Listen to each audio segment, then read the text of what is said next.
Assalamualaikum dan salam sejahtera diucapkan kepada Dr. Nazar dan rakan-rakan tutorial sekalian. Baiklah, kami daripada kumpulan 4 yang terdiri daripada saya sendiri, Muhammad Haziq bin Elis, Muhammad Firdaus Azali, Muhammad Zulnaha dan juga Norzi bin Zul Azman. Baiklah, kami berempat akan membincangkan ataupun menjawab soalan 7, iaitu berkenaan kerajaan Kepulauan Melayu, iaitu kemampuan orang Melayu menguasai dan mentadbir Brunei ditentukan oleh penguasaannya terhadap sumber manusia.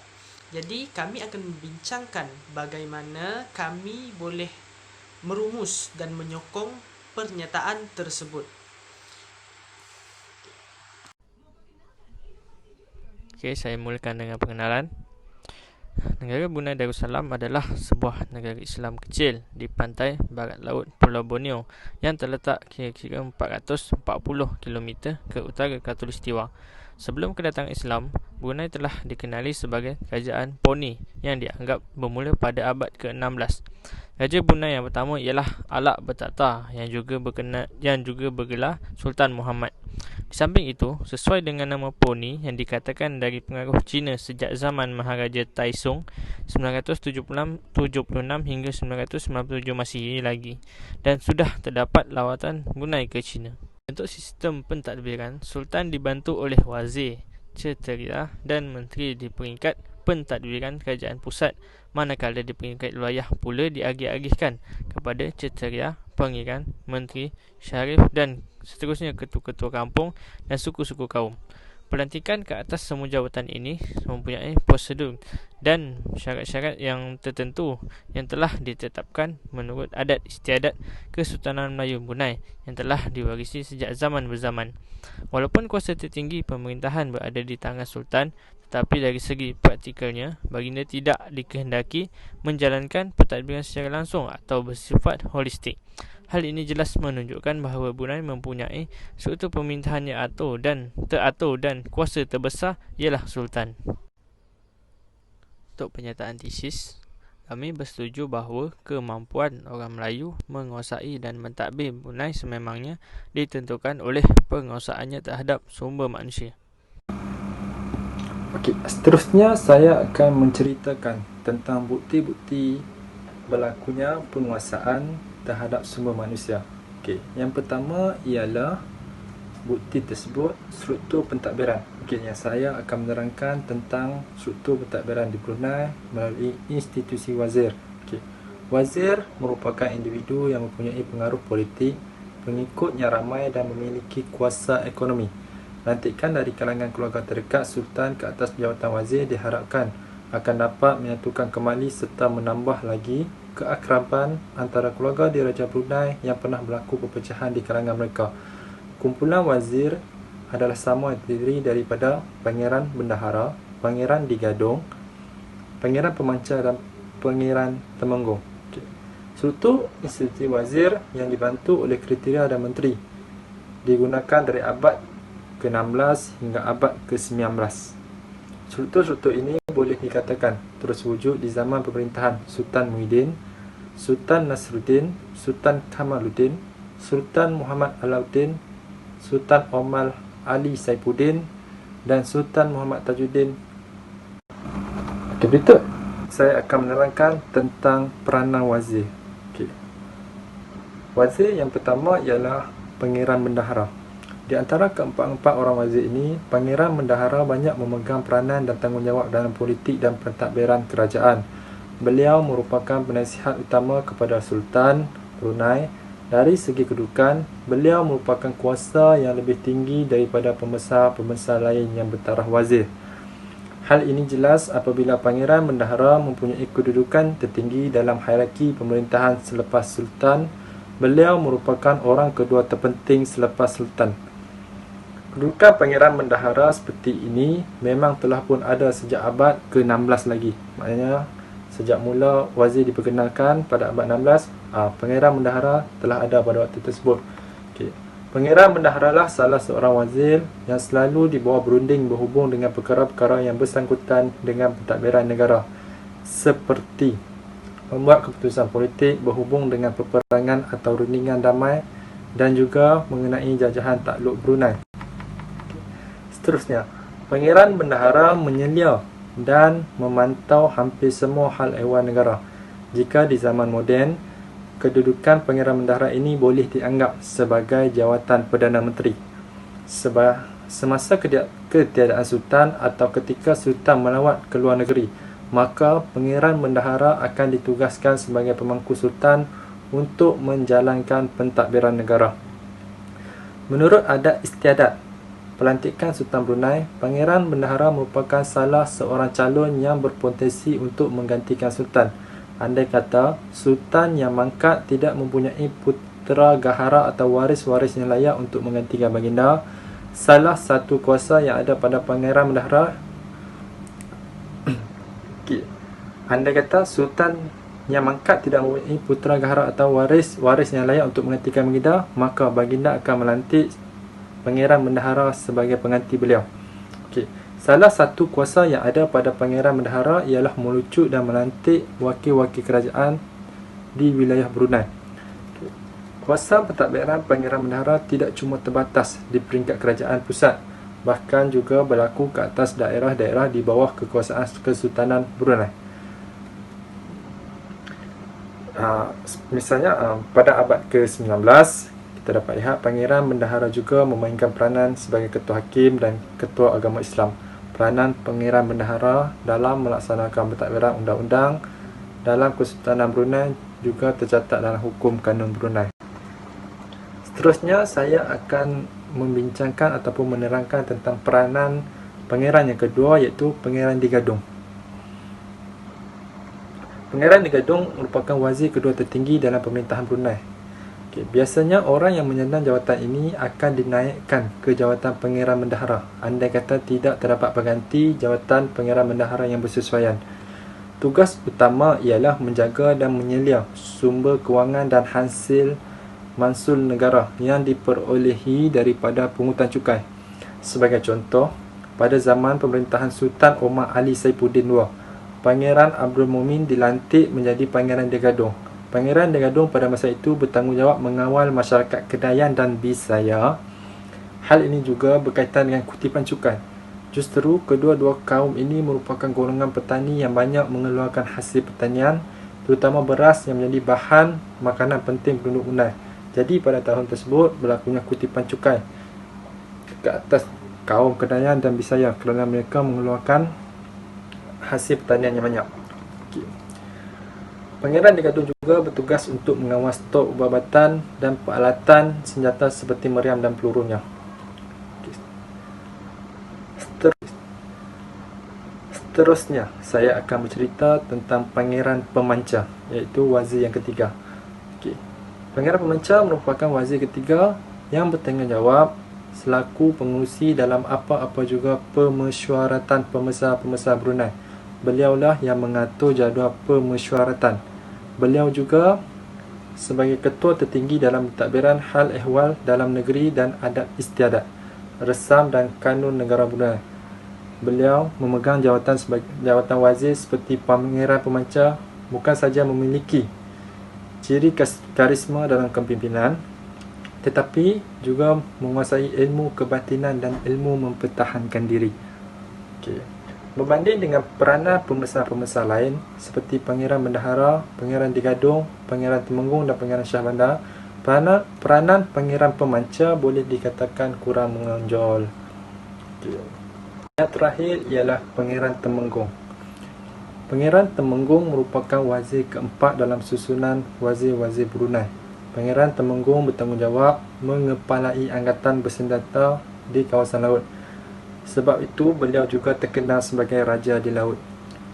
Sekiranya serangan hendak dibuat ke atas pihak musuh, Pangeran Temenggung bertugas untuk menyediakan angkatan perang dengan mengarahkan rakyat untuk menyertai angkatan Brunei bagi melancarkan serangan tersebut. Pangeran Temenggung juga terlibat dalam mengawasi kegiatan perdagangan di wilayah Kesultanan Melayu Brunei. Dalam sektor ini, beliau dibantu oleh Pangeran Shahbandar. Sementara itu, di wilayah kekuasaan Brunei, beliau dibantu oleh ketua-ketua tempatan. khususnya yang tinggal di kawasan-kawasan strategi, terutama di kuala-kuala sungai. Pangeran Temenggung juga memainkan peranan untuk melaksanakan undang-undang seperti yang diperintahkan oleh Sultan.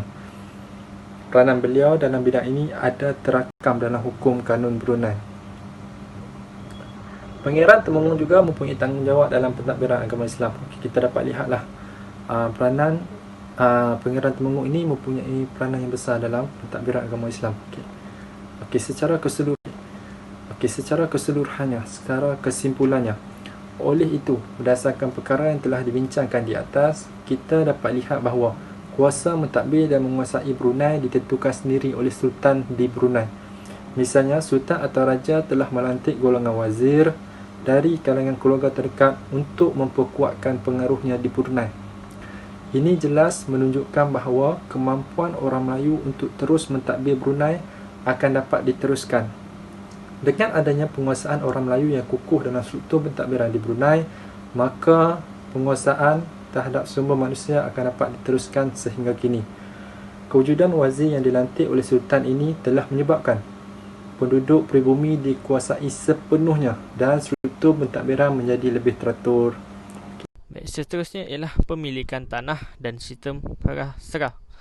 Di samping memiliki keistimewaan kuasa elit dalam struktur pentadbiran Kesultanan Melayu Brunei, golongan wazir dan ksatria termasuk sultan juga mempunyai kelebihan dari segi pemilikan kawasan peribadi ke atas wilayah-wilayah dalam Empayar Brunei pada abad ke-19. Seluruh jajahan takluk Brunei adalah milik kepada sultan sebagai kuasa tertinggi. Bagaimanapun, baginda mempunyai kuasa dan hak untuk mengagih-ngagihkan wilayah-wilayah ini kepada kaum keluarga baginda sebagai pemiliknya. Dalam kumpulan yang menerima anugerah wilayah ini termasuklah golongan wazir dan ksatria. Setiap kawasan yang ditakluki Brunei adalah diperintah oleh golongannya sendiri. Pembahagian wilayah di Brunei dikenali sebagai Sungai Kerajaan, Sungai Keuripan dan Sungai Tulen. Setiap atau semua hasil yang dikeluarkan dari wilayah tersebut perlu diserahkan kepada golongan pemerintah yang terlibat. Golongan penduduk atau masyarakat yang menjadi hamba kepada golongan pemerintah untuk memungut hasil di kawasan tersebut. Penduduk yang mendiami wilayah tersebut menjadi hamba untuk mengeluarkan hasil-hasil yang terdapat di wilayah tersebut. Penduduk yang terlibat dikenali sebagai hamba kerajaan, hamba keuripan dan hamba tulen. Okey, seterusnya adalah pentadbiran kutipan cukai. Pada abad ke-14, Raja Brunei ini telah mengadakan kutipan cukai terhadap rakyat-rakyatnya, di mana Raja Brunei ini telah melantik seorang jurukira yang mahir untuk mengira dan juga menjaga hasil cukai tersebut. Dan kemunculan jawatan pengiran di Gadong, bendahari dan orang kaya di Gadong dalam abad ke-16 ini bukan sahaja memainkan peranan dalam pembendaharaan sultan, tetapi adalah untuk mewujudkan sistem kutipan cukai yang sistematik dan juga teratur. Sebagai bukti, pada kurun ke-16, kutipan cukai ini dilakukan ke atas kaum Bisaya di jajahan Brunei yang banyak mendiami di kawasan pendalaman. Okey, seterusnya, pada kurun ke-16 ini juga, penduduk yang tinggal di kawasan Luzon, Cebu, Palawan, Mindorong, Sulu dan juga Palawan telah menghantar cukai kepada Brunei, di mana cukai yang dikenakan ini biasanya hasil utama bagi tanah-tanah jajahan tersebut. Sebagai contoh, pengeluaran utama di Sulu adalah mutiara, jadi cukai tahunannya adalah bahan tersebut, iaitu mutiara. Kutipan cukai ini terus berlaku dalam pemerintahan Sultan Muhyiddin, di mana baginda ini mempunyai kuasa untuk mengutip cukai terhadap seluruh negara dengan adanya pegawai-pegawai pemungut cukai. Bagi individu ataupun pihak yang enggan membayar cukai, maka mereka ini akan dikenakan hukuman ataupun dijadikan sebagai hamba. Jadi pada masa itu juga, kutipan cukai ini dikenakan kepada tanah jajahan, manakala penduduk yang tinggal di ibu kota dikecualikan. Jadi di sini dapat saya jelaskan bahawa dengan adanya pentadbiran kutipan cukai, maka penguasaan sumber manusia dapat dikuasai oleh orang Melayu dan secara tidak langsung dapat menguasai dan mentadbir Brunei pada ketika itu. Baiklah, isi seterusnya ialah perpecahan kumpulan etnik. Dalam isi ini melihatkan yang mana Sultan Brunei menggunakan dasar pecah dan perintah dengan mengekalkan cara hidup etnik yang berpecah belah dan bermusuhan untuk menyelesaikan isu ataupun masalah ataupun konflik yang berlaku di Brunei lah. Hal ini demikian kerana kebanyakan etnik Dayak ataupun etnik-etnik yang lain ini hidupnya berpindah randah. Dan jika terdapat pertempatan yang sesuai, maknanya berpindah, mereka akan berpindah dari satu tempat ke satu tempat yang mana mereka akan mencari tempat yang penuh dengan sumber. Jadi sekiranya satu tempat itu yang mereka temui terdapatnya puak lain, maka mereka akan berbalah ataupun berperang. Menjadi pertumpahan darah untuk merebut kawasan tersebut. Maka dengan itu siapa yang berjaya menangi perangan tersebut, mereka akan mendapatkan kawasan tersebut lah. Mana oleh itu pihak yang kuat akan menguasai yang lemah. Dan ini menyebabkan Sultan Brunei bijak mengambil kesempatan di mana mereka memberi kuasa dengan puak yang kuat untuk menguasai puak yang lain. Malahan cara ini telah beri keuntungan sendiri kepada Sultan Brunei. Okay, contohnya, Sultan menggunakan kekuatan etnik Kayan menentang Bisaya dan juga Murut. Oleh itu mereka disebabkan etnik Kayan kuat, maknanya Sultan Brunei menggunakan kekuatan mereka untuk mendapatkan sesuatu. Selain itu mereka juga menggunakan Iban Sekerang dan Saribas sebagai tentera laut, di mana mereka mempunyai ketenteraan yang kuat. Selain itu melantik juga etnik Murut sebagai hulu balang Sultan, Kayan menjadi tentera seperti tadi, dan juga Melayu sebagai dan Pengiran sebagai ketua operasi. Di sini kita dapat lihat dengan cara ini banyak manfaat yang diperolehi, yang mana dengan memberikan kuasa kepada pihak yang kuat, kuasa pengutipan cukai akan diberikan kepada mereka. Jadi puak yang kuat itu akan mengutip cukai dan akan memberi kepada Sultan Brunei sendiri. Jadi kita dapat lihat di mana kebijaksanaan Sultan Brunei itu menyebabkan kekuasaan mereka menjadi lebih baik. Okey, dengan membiarkan Dayak bermusuhan sesama sendiri dan menggunakan puak yang kuat untuk menguasai puak lemah, menyebabkan penguasaan Brunei menjadi kuat dan juga berterusan. Selain itu, terdapat juga kerjasama antara Melayu dan Iban untuk menjaga keselamatan. Sebagai contohnya, lokasi tempat tinggal Iban di hulu sungai menjadi benteng kepada orang Melayu daripada gangguan Iban di pedalaman.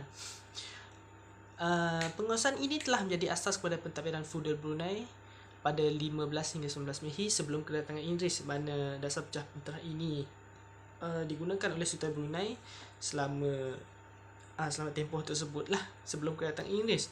Oleh itu jelaskan bahawa pengamalan dasar pecah dan perintah Sultan Brunei ini merupakan kunci pada kekuatan kerajaan Brunei, yang mana dia menggunakan atau mengambil kesempatan perpecahan etnik ini untuk menguatkan kekuasaannya di Brunei.